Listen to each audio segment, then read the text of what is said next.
hope that you'll find some time this bank holiday weekend to find meaningful connection through Festival Online.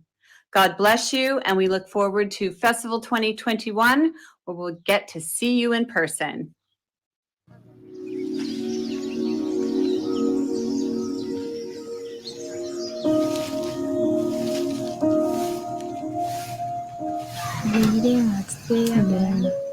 Since my father died, my mother has been struggling on her own to support the whole family. At times, there hasn't been enough food to eat. Everything has been a struggle. My school is a long way away, and I have a lot of chores to do first. I fetch water, sweep the compound, clean the house, wash the clothes, start the fire, and take care of my brothers and sisters. If I am late for school, they close the gate and I miss class all day. Change begins with a bike. Change begins with your regular support. Before I got the bike, I told my mom I'm not going to school anymore because I'm tired of getting up at 5 and walking the long distance every day. I used to spend 2 hours getting to school, but now it only takes me 1 hour. I'm happy because I'm not late for school anymore. I have enough time to read my books and I still have time to do the rest of my chores.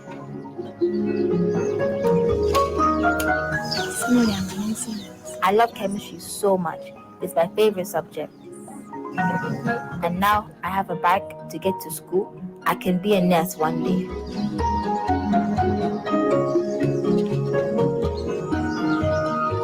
Change begins with a bike. Begin this journey as a regular giver. See the cycle of poverty broken for £6 a month.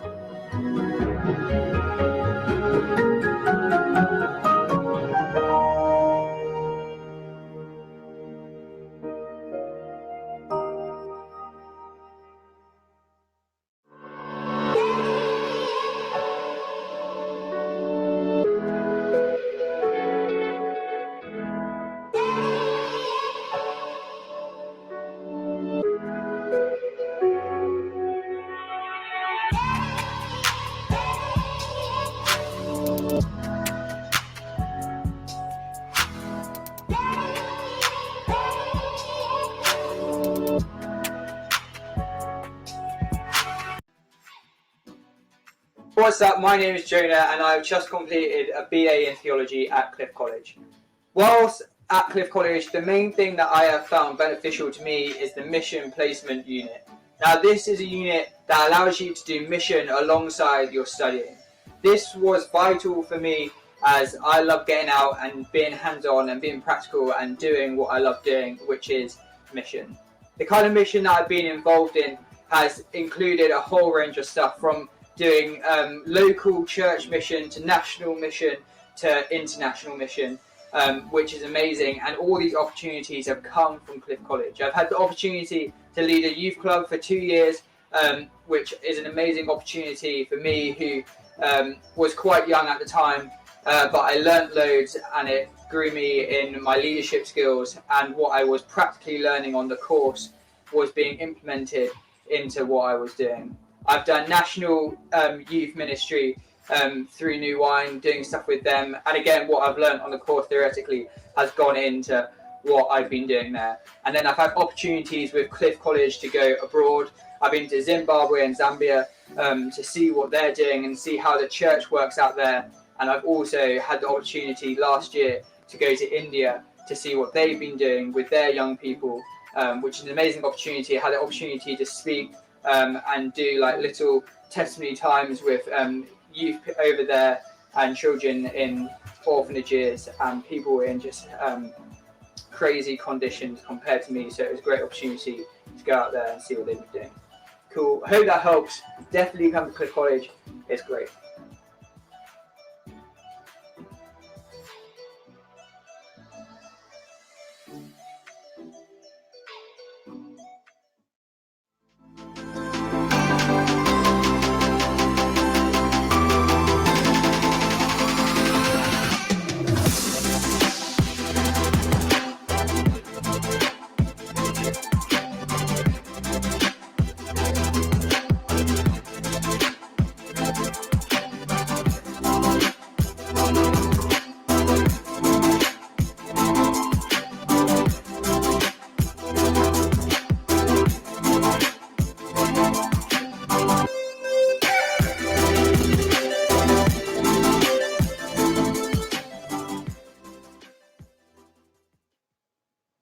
As always, we're here to answer your tough questions that have come up over the weekend.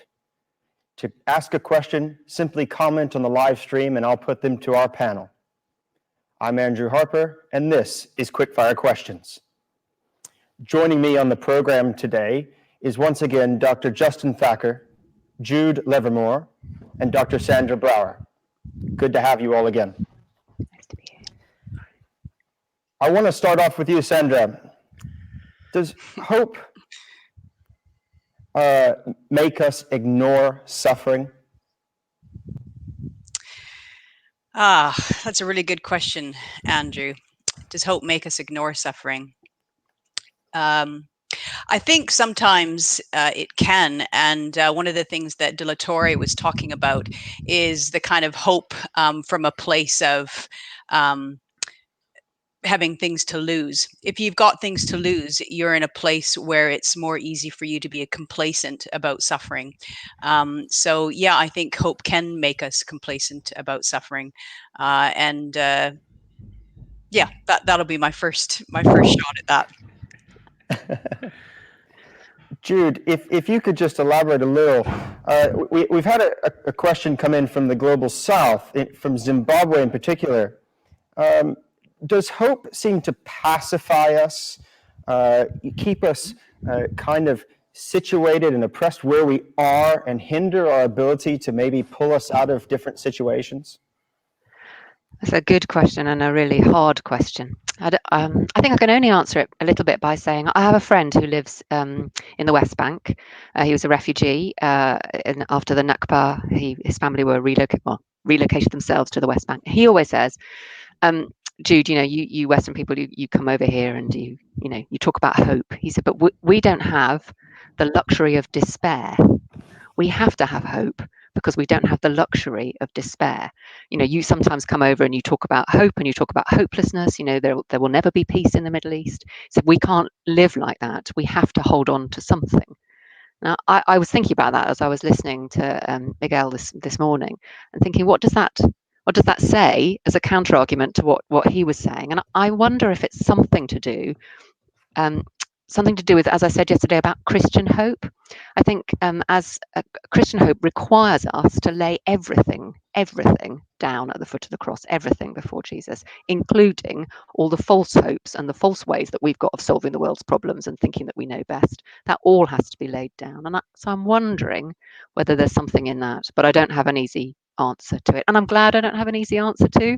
I think I was so impressed with the way he was talking today about really wrestling. I don't want an easy faith. So Justin, you were slightly less impressed with Miguel. Does hope in your mind really maintain these oppressive structures? Yeah, thank you for asking that. Because the more I've thought about what Miguel was saying, Miguel de la Torre, I think I felt he was using the wrong word. So I would draw a distinction between, and it seems to me the criticism that he's offering of hope is really a criticism of what we might call optimism. This idea that things are just going to get better by themselves and all we need to do is kind of wait around and not do anything different because life's just going to get better. Well, I would call that optimism. I think hope is something different. I think hope is an empowering idea. Actually, hope is something that doesn't communicate to us, don't change anything, don't do anything different. Hope actually holds out for us a vision of a different future, a better future, and says, go do something to bring that about. So if we use the word optimism, then I'm completely with Miguel de la Torre. But I think that's really what he was talking about. I think hope is a different thing. Hope actually inspires action and change and transformation. Optimism is the kind of laissez-faire thing of just let's sit back and see what happens. Sandra, what do you think? I agree with that. I was thinking about that. What's the difference between hope and optimism? And I think a good way of pressing that is could a pessimist be hopeful. And I think very much so. I think pessimism and optimism are different responses to hope. And maybe it depends on whether we're, personality, cup half full, cup half empty person, or maybe it's based on our experience. What's happened to us in the past might give us an attitude of what we might think might happen in the future. But both optimists and pessimists are hopeful and yearn for something. And you could argue that a pessimist is more hopeful than an optimist.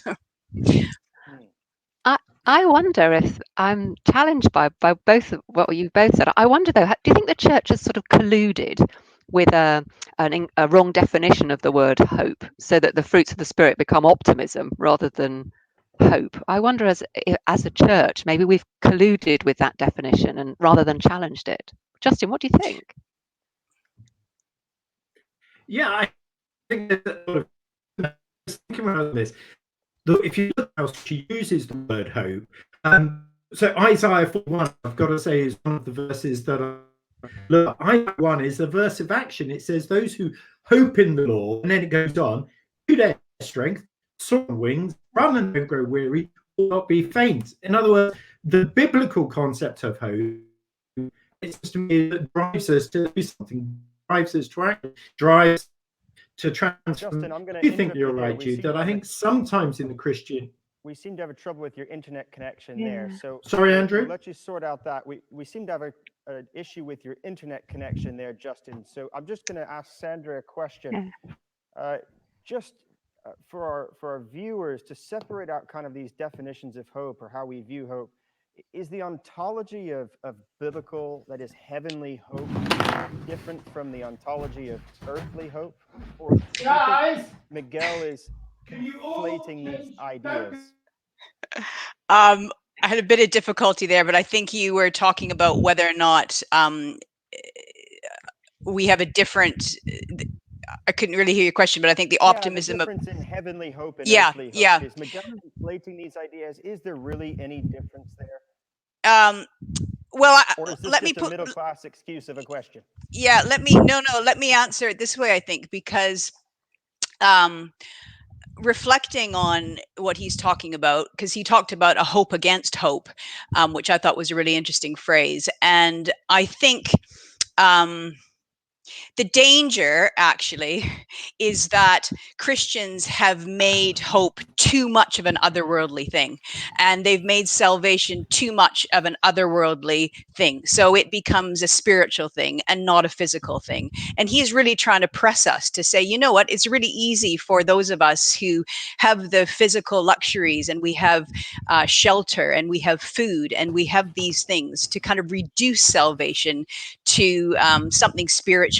And then unfortunately we project that everywhere else and we say, well, that's what salvation is, so we don't really have to care about these things that we have that you don't, because that's not what salvation's about. So I think that's what he was really saying, and really challenging those of us who sit here with those things that are every human's right, and we have those, that we just make salvation too simplistic, because it means we don't have to bother about it for anybody else.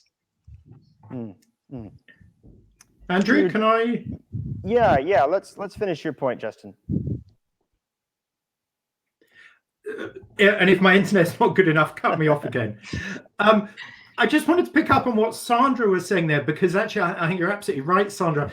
One of the issues, it seems to be, when we look biblically, is that the hope of salvation in the sense of an eternal destiny is very much, I don't think, given to us as a kind of something that we just sit back and wait for. Actually, I think it's giving us a vision of what this world could and should be like. In other words, it's meant to inspire change. So I think, for instance, of the parable that Jesus tells of the rich man and Lazarus, which is a really clear critique of poverty, and yet it's framed in terms of, the age to come, the life to come. So actually, I think that kind of vision of, let's call it heaven, the new heavens and new earth, where everyone has what they need, is not something that we're meant to just sit and wait for. It's really saying to us, so go on, what are you doing with God, with the Spirit, to bring that heaven to bear on earth now? It's meant to inspire action. And that's why I see this link as hope, not as something about passivity, but as something that inspires us to change the world. Jude, we've talked a lot. We've thrown around the word hope a lot, and hopelessness, and but all of this seems to be as a result of despair, a result of suffering. So why on earth does God allow suffering anyway? You got Well, that one. in the next how many minutes have I got? I mean, wasn't it? I mean, the examples that Miguel used today of Auschwitz. I mean, that's for me, that when I visited Auschwitz, that it just hit me. I mean, it's not that it hadn't hit me before, but that huge question absolutely body slammed me. I think, how on earth could God allow this awful amount of suffering? And I genuinely don't know the answer, but I do know that every time personally I have had a time of suffering or a time when things have been tough, I have felt God's Spirit be with me, and I just know that we have a God who travels with us through the suffering, the valley of the shadow of death. God is with us. I have no easy answers. And like I said before, I don't want easy answers, actually. We have a suffering God who suffers with us, who cares about us, who travels the world, the path that we travel with us. Now, that doesn't theologize or explain any of it. That's just a personal testimony, if you like, which is why actually I think the power of testimony is so strong, particularly testimony told in a group, because then it can be pulled apart and other people can see the value of that story. But I think that's all I've got to offer. I'm not a theologian. You've got two people down here who are. Sandra. Ask them. Well, Sandra. that's really interesting because, it's the theodicy question. And one of the best, most helpful things I read about that was a book by Stanley Hauerwas, and it was called Naming the Silences. And he says the problem with the problem of suffering is we've made it into some kind of an intellectual puzzle to solve. And his point is that even if we had the answer to that question, and it kind of satisfied you, that wouldn't do diddly squat to the person sitting in the hospital wing waiting for their daughter who's on her deathbed. So actually, we're not called to answer a logical syllogism. We're asked to sit and embrace and sit with people who are suffering. And not be afraid to look it in the face. I think that's kind of what De La Torre was talking about. Our refusal to be able to just sit. Job's his friends were friends when they just sat with him in the dust. They became less friends when they started to try to explain it away. So I'm not going to answer the question because I don't think that's the friendly or Christian thing to do, really. We're called to just embrace and absorb people's suffering and not turn our face away from it. Justin, would you like to pick up anything on that? I mean, I think Jude and Sandra have given some fantastic responses to that question. I was once asked this in a radio interview, and I had 30 seconds to answer, even less. And I just said, look, I don't know the answer, but I know what God's asking me to do about it. So my response would be very similar to what's already been said, which is that, I don't have a complete answer. I absolutely don't. But I do know that I'm meant to sit with those who are suffering, listen to them, learn from them, and then in response work with them and work alongside them in whatever way is helpful to together relieve this suffering. So it's a call to action. A follow-up question there, Justin. So for some of us, we can have all the hope in the world, but for some of us, that hope hasn't made any real changes, it seems, in our lives. We still have oppression. We may still have a disease.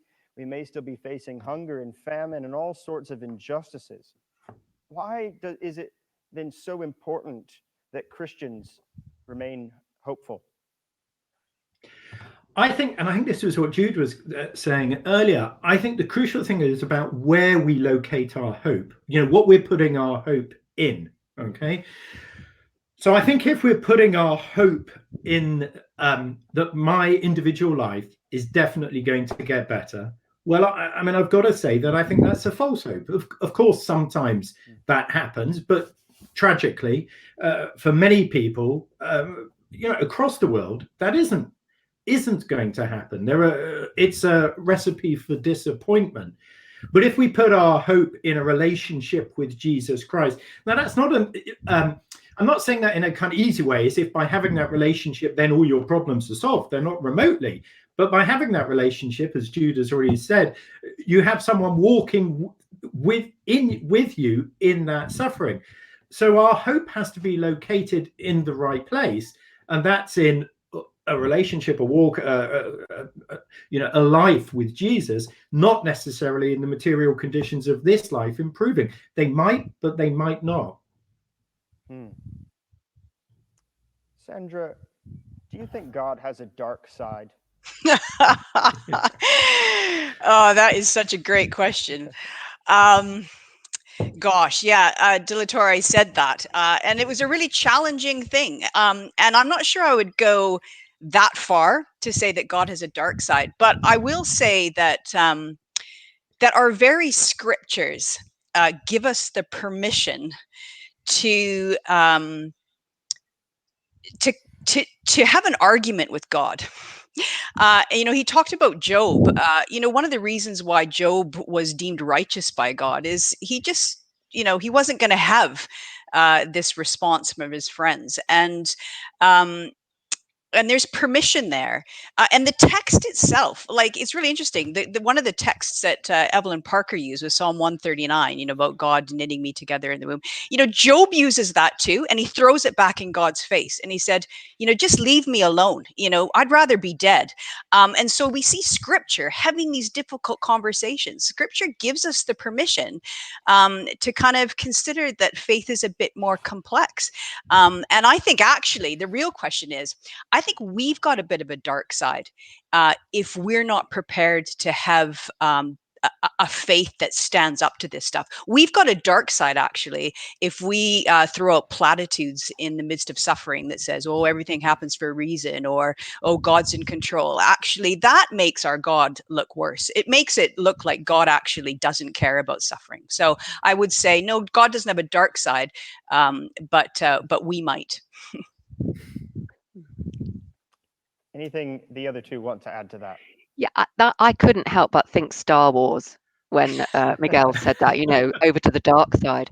And I was really, as I began to think about that, I thought so often in our churches we have reduced the gospel to a sort of Star Wars narrative. You're either on the side of the light or you're on the dark side, and I'm on both sides sometimes. Actually, my life isn't all one thing or another, and neither are that of any of my friends. We have deep complexities, and our church has deep complexities. And so if I'm made in the image of God, it seems likely to me that God is also deeply complex, and that's a thing to rejoice in.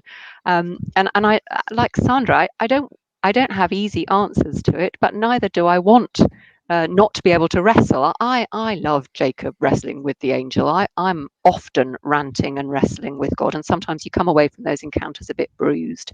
But actually, the people that I respect most in life are people that have been a bit bruised and battered and done some wrestling, because I see them as more godly, I think.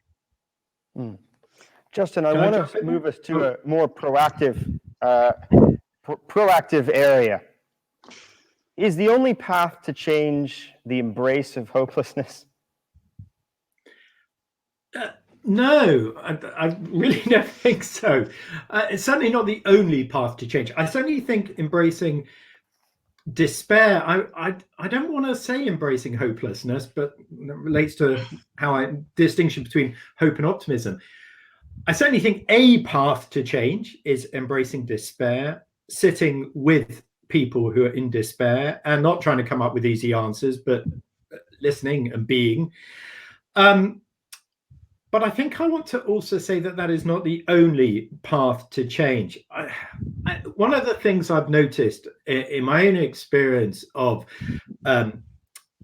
having relationships with people that live in poor communities or who are poor is that, I suppose, just like people who live in wealthy communities and so on, there's 1,000 different answers. The poor are not one group of people who all, as it were, say the same thing. There's a range. So within that group, there are those who are in despair, who are simply weeping, whom we sit with and weep. But there are also those who, in response to their suffering, are saying, we need to do this, we need to do that, we need to seek liberation. And some of them are saying, and can you, folks who live in the West, help us in this? I mean, this applies particularly in the work that I'm now involved in, tax justice. It's just interesting to me that it's a number of advocates in the global South who are calling for us to kind of do our bit at our end of the global economic system. And if I were to say to them, well, no, I'm not going to do that because it's all that matters is simply that I sit with you in your suffering. Well, actually, that's not to listen to what they're asking me to do. So I think there's a multitude of ways in which change can be brought about. I think sitting with those in despair is one of them, but it's one amongst many. So, Jude, we talk about sitting with those in despair, this kind of act of solidarity. Miguel kind of posits that liberation begins with solidarity. What are some of the practical things we can do as individuals or as the broader church? Some of the things maybe that perhaps you're doing in your own position, some of the things we can do to express solidarity. That's a good question. I mean, Evelyn was talking about advocacy as well, wasn't she? So I think there's a balance between solidarity, sitting in solidarity, and advocacy. And I'm wondering if somewhere in between of those two things is prophecy. Actually, we're called to be prophets to our age, and the only way we can be good prophets is if we deeply listen and dialogue with our fellow humankind. So I wonder if being in solidarity with my fellow humankind requires me to sit and listen, deeply listen, not listen with my ears to give an answer, but like properly listen. And then together we can begin to be prophets to the world as to the need to change. Now, I could give you some examples of where I see that happening. Poverty truth commissions, I see that as a great place actually where rich and poor together can become prophets of their time to make a real difference. And that movement mostly came out of Scotland. Their saying is nothing about us without us is for us. So you can't just do two people in poverty. They can't come up with solutions unless you really understand what it means to live in that place. And that's one of the exciting things that we're working on in our new God for All strategy with the Methodist Church is doing, which is the Church of the Margins. When we started talking about it initially, we wondered about calling it Church of the Poor, but we've now decided to call it Church of the Margins. And the thrust of that is not to move into a poor council estate and bring church, but to allow Indigenous leadership to develop in places in our country that really know what it means to be on the margins, whether that's Black minority ethnic margins, whether that's sexual orientation margins, whether that's poverty margins, whether that's age margins, whether that's rural places. So what does it mean to be a church of the margins? Because whenever we look at scripture, we see renewal happening oftentimes from the edge. I'll stop talking because I've been talking for ages. I just want to follow up something there, Jude. So that's a very delicate line the church has to play with this, very powerful, wealthy institutional church dealing with people and trying to bring voice to the margins. How do we avoid the trap of speaking for these people? I mean, it's a risk. It's a real risk, isn't it? I think there are loads of tips and wrinkles, and my colleagues have probably got quite a few of those, but it's about that deep listening, and it's about that listening, not having an answer already formed in your head. So having to relearn, having to see that new ways of being church. Sandra, go ahead. Yeah, no, I was just thinking, I think part of it is the danger is we set up a relationship where we're always the giver and then there's a receiver. And I think the church needs to start to think that actually every part of our church is gifted by the Spirit and can give something to us. So we've got to kind of change the power dynamics there in terms of how we identify one another. But one of the all we can things that made me think is, so we've got these bikes there, and some of the videos showed some people working on some really old bikes. And my question was, who chooses the bike? So that's one question. But I also thought, wow, somebody made mention to a 20-year-old bike. as if that was necessarily a bad thing. Now, I'm not saying we shouldn't have new bikes, but isn't there something good of a society that's willing to work on a bike for 20 years? Like that's something, we lived in Russia for 8 months. And one of the best things there were these little shops on the streets where you would take your old kettle and get it fixed again, because you weren't going to just necessarily go out and buy a new one. And I thought, wow, what could I learn from just watching somebody, spending time to fix a bike over and over and over again and not just throw it out. Anyways, that just spoke to me, saying, let's not just go in thinking that we've got an answer. Let's really figure out how we can be the recipient here as well, is what you've been saying, Jude. I want to move us to some of the topics that Evelyn spoke about in her seminar. Justin, is secular music able to teach us anything about the gospel? I know you're a big secular music buff. I know Katy Perry is all over your iPhone. Yeah, now I didn't have a chance to listen to Evelyn's seminar, but I'm very happy to answer that question. And I think, yeah, of course it does. Absolutely, I think secular music can teach us about the gospel. My understanding of the kingdom of God is that it's certainly not restricted to the church, the visible church. I think the kingdom of God exists in the whole of our world, which means absolutely that there are folks, even if they don't have a personal faith commitment, who in what they sing and in the music and poetry that they generate will reflect gospel things, kingdom themes. And we, through listening to that, can hear and understand and be spoken to. So absolutely, secular music can teach us about the gospel. Yes. Sandra, does this mean we can let our teenagers spend less time with the Bible? Well, the interesting thing is, I think, maybe the question isn't do they spend less time with that, but let's talk about what all the sorts of things that they're spending time with. And the interesting thing is, actually, here's a case in point. As I was watching Evelyn's seminar, my kids came through watching me watch the video of the Bad Guy, a song. And, they knew exactly who she was. Anna said, oh, she's only 16. And I kind of thought, you know what? If secular music's not afraid to talk about some of these issues, go back to the question you asked yesterday about the appropriateness. We better be prepared to talk about this kind of stuff, and realize that it's being talked in all sorts of different places. So it can challenge us and speak into what we're saying, and the Bible can speak into us and to start to have the conversation. But it was fascinating, and it just struck me as, this stuff is just second nature to our kids. So whether or not we want them to read their Bible more, we need to know that they're listening to lots of other stuff. I'm not going to prevent them from doing that, because I agree with Justin. I don't think we should even just watch things or listen to things we agree with, but that's another question.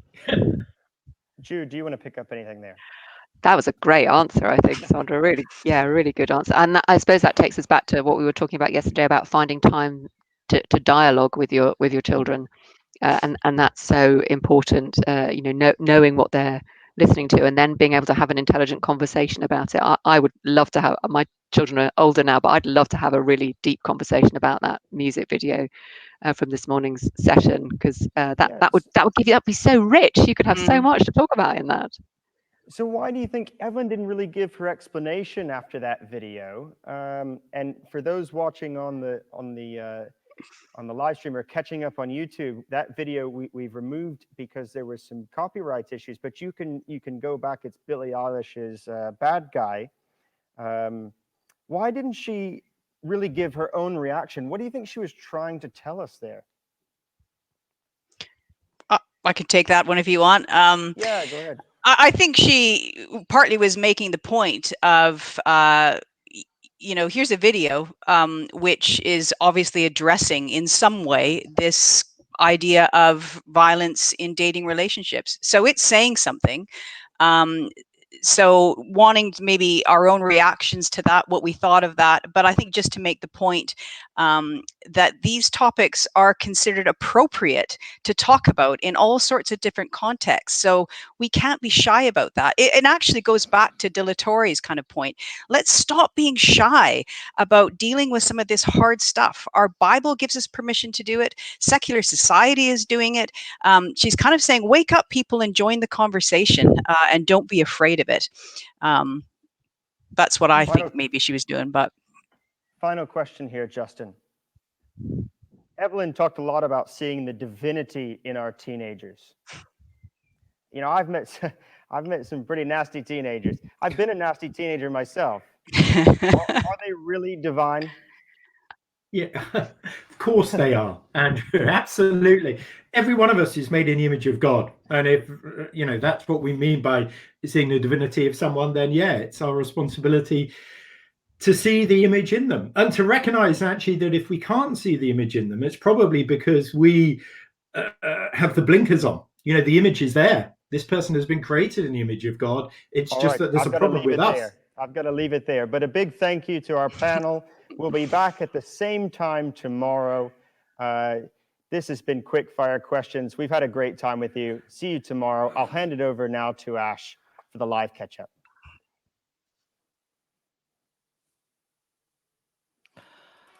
Well, it's been an interesting 6 hours. I'm still here. We're still on the bike, and you would be forgiven for thinking I hadn't actually left this bike since the live catch-up this morning. That may not be true, but are we nearly done yet, Tim?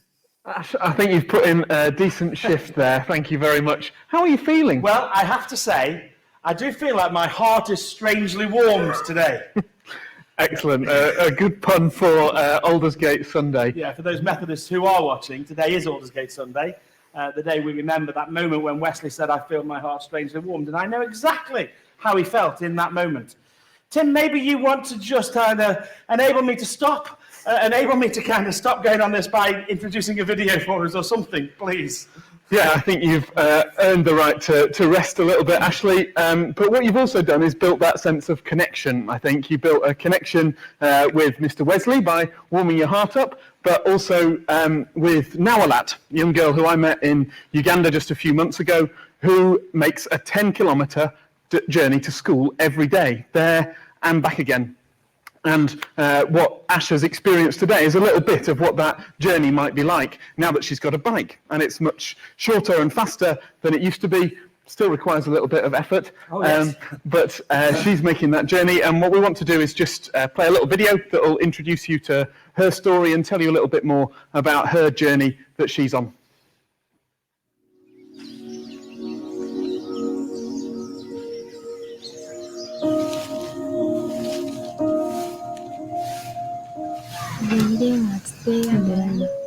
Since my father died, my mother has been struggling on her own to support the whole family. At times, there hasn't been enough food to eat. Everything has been a struggle.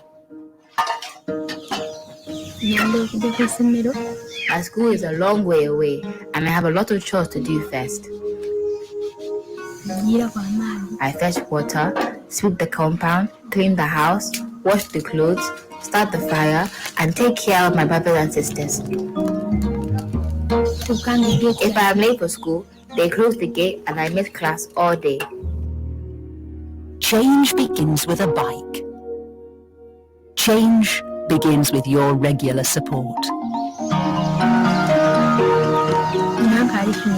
Before I got the bike, I told my mom I'm not going to school anymore because I'm tired of getting up at 5 and walking the long distance every day.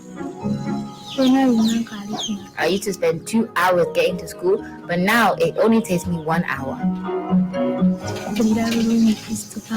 I'm happy because I'm not late for school anymore.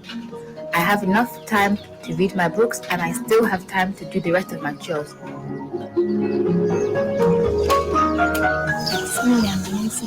I love chemistry so much. It's my favorite subject. And now I have a bike to get to school. I can be a nurse one day.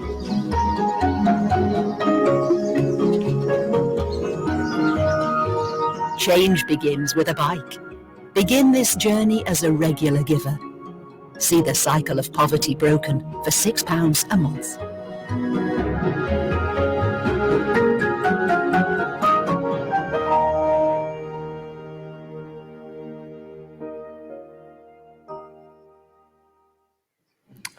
The reason that video focuses on Nawalat and her journey and about how we can support her over the long term is because we think it's really important that we don't just supply a bike and then back off and leave Nawalat on her own. We want to stand with her We want to be alongside her as she continues her journey. She talks there about her dreams for the future and what those might look like. She talks about the desire to be a nurse, and that's going to mean her committing to her education. That's going to mean her needing to be around for the long term. And that's one of the things we're really proud of at All We Can, is the way that we work with people over the long term. We build really long-term partnerships. So the organisation we're working with there in Uganda, brilliant bunch of people called Fabio, who, if you've caught any of our seminars over the Cliff Festival weekend, you'll have heard a bit more about Fabio, and do go and look those up if you haven't seen those yet.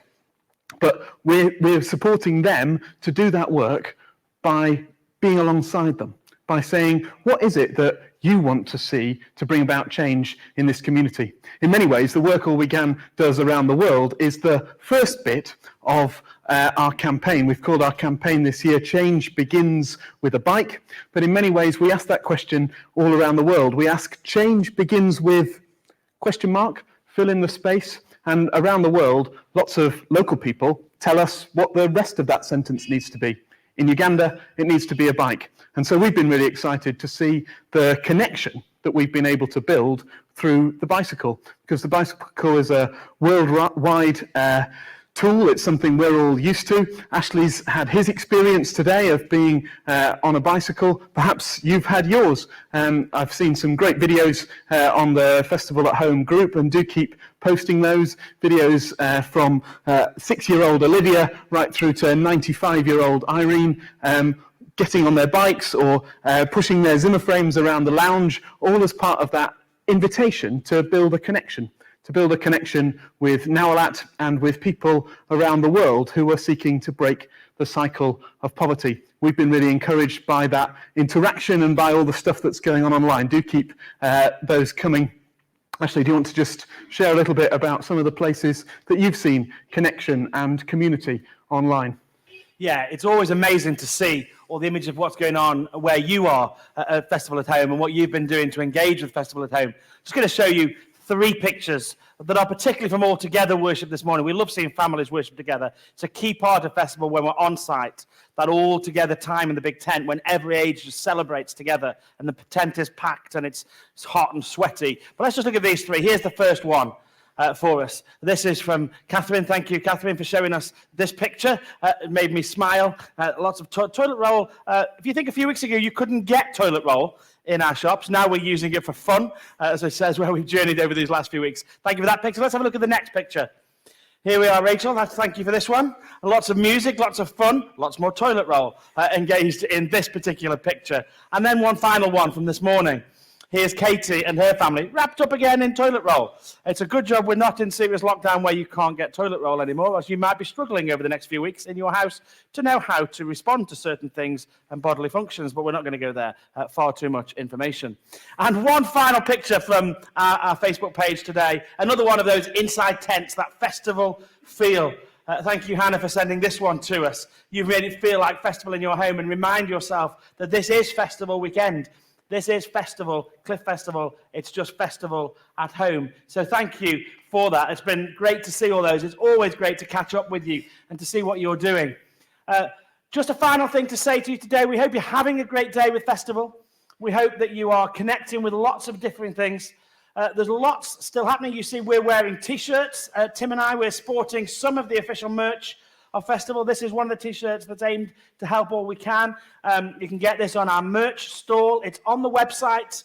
You'll find it there. There's lots of other things, Festival merch, that you can find on there. Do buy that if you want any Festival merch. Also, just to remind you that tomorrow, we're really excited that tomorrow at 10:15, we are going to be launching Festival 2021. We are hopeful that many of you will be here with us on site next year. Maybe some of you have connected this weekend, never been to Festival, will say, actually, I'm going to be on site for Festival next year. I want to be part of that community. But we recognise our community now is far wider than those who are on site with us, and we will be supporting that wider community through Festival 2021. We've got to get our heads around that. What does that mean for us now, having done this weekend? What does it mean for us as we look to the future to support Festival? As we've seen pictures of folk in Zimbabwe sitting around their computer screen watching Festival, as we've had comments from Belgium and America and Nigeria and Hong Kong and India and lots of places around the world where folk are engaging with Festival. Festival 21 needs to maintain its global vision. So do join us tomorrow at 10:15 as we launch Festival 2021. And then finally, just some of the things to remind you that are coming up for the rest of today. There's more seminars this afternoon. Billy Abraham continues to help us to explore evangelism. And then following that, there's a digging deeper session with some of the connectional team as they unpack some of the themes of today. We'll be catching up with the 0 to 30s at 6 p.m. They'll be telling us what they've been doing. Great to see pictures of all the 0 to 30 stuff. I've loved seeing the pictures online and on Instagram of all the ways they're engaging with us. I'm so pleased that young people and children are having a great weekend and trying all the challenges and doing all that. Of course, tonight we've got celebration at 7:15, and Evelyn Parker is going to be bringing God's word to us, and we're excited for that, followed by fire pit prayers, where we will respond to God and what God's saying to us and bring this day before God in prayer before we have some fun together. 9 p.m. is a first for us at Festival. It's our first global online quiz, and we want people all around the globe to engage with us in this fun activity. Families together, maybe you'll Zoom somebody into you in your house and be a team together. Just make sure that you're with us at 9 o'clock. It's a not to be missed. Simon Chesterton is an amazing quizmaster and created a quiz just for us at Festival here. So 9 o'clock is the time to be with us. I need to cycle off. I've still got a little bit to go before I reach the end. Hopefully I'll be done by celebration. It's been a long day, but hopefully you'll enjoy the rest of yours as you engage with Festival at home. Have a great rest of the day.